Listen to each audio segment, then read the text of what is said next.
So mga par, 5 araw na nga po ang nakalipas matapos ang naging laban ng ating pambansang kamao Manny Pacquiao kalaban si Mario Barrios para sa WBC title fight kung saan nauwi sa draw ang kanilang bakbakan. At marami nga po ang nadismaya sa resulta dito mga idol dahil sa round 9 pa lang daw ng laban mga idol. Lamang na si Boss Manny 7-2 at ito nga rin mga idol mismo ang tiyanta ni Pacman. Bagamat ang tinanong naman ito mga idol kung upset pa rin daw ba si Pacman sa nangyari. Ano yan ni Boss Manny mga idol? Malungkot daw talaga siya sa resulta dahil sa hindi nito nakuha ang panalo na deserve nito makuha. Pero hindi daw ibig sabihin nito mga idol na ang team Mario Barrios daw ang sisihin ng mga boxing fans kung bakit naging draw ang laban nila. Wala daw kinalaman at kasalanan si Mario Barrios at ang kanyang team. Pareho daw silang boxer. Hindi daw nila obligasyon na mag-score ng laban. Kung meron man daw punain dito mga idol, walang iba kundi ang mga judges na naghatol sa bakbakan. Hindi daw dapat si Barrios. Bagamat yun daw talaga ang buhay minsan mga idol. Umaayon sa iyo ang panahon para makuha mo ang panalo. Meron din talaga na hindi. Pero sana mga idol, tamang judging lamang. Well, makikita mo talaga mga idol na isang tunay na professional fighter itong si Pacman. Kung ibang boxer nito mga idol, lalo na sa ngayong generation,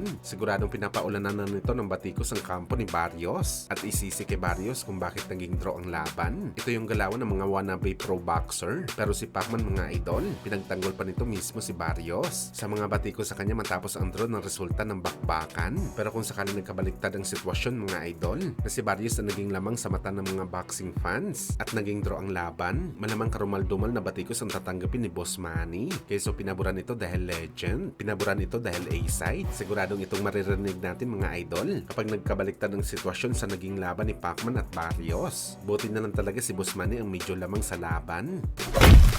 Sa kabilang banda naman mga idol, nagulat nga po ang legendary promoter na si Bob Arum sa nakita nito na galawan ni Manny Pacquiao sa laban nito kontra kay Mario Barrios. Akala niya mga idol, wala na daw ibubuga si Pacman sa laban dahil sobrang tanda na nito. Pero sa pangatlong pagkakataon daw mga idol, pinatunayan daw ni Pacman na malin na naman si Bob Arum. Una nga nagduda dito si Tanda kay Pacman sa naging laban nito kay Thurman. Akala ni Bob Arum knockout ang abutin ni Pacman sa laban dahil sa malakas sa talimo talaga itong si Thurman. Pangalawa kay Broner, para kay Tanda mga idol, masyadong mabilis daw si Broner at hindi daw kakayanin ni Pacman na manalo sa edad na 40 anyos. At ngayon po mga idol kay Barrios na naman, na halos 16 years ang gap nito sa edad ni Boss Manny. Pero gayon pa rin, supalpal ulit si Bob Arum sa kanyang prediction kay Pacman. Kung mga alaga lang ni Bob Arum mga idol ngayon si Pacman, malamang sasambahin nito na parang Diyos si Boss Manny. PBC na kasi si Pacman, kaya medyo laylo na si Bob Arum sa pagpuri kay Pacman. Samantala sa napabalita naman po mga idol, na posibleng maglaban si Pacman at Rolando Romero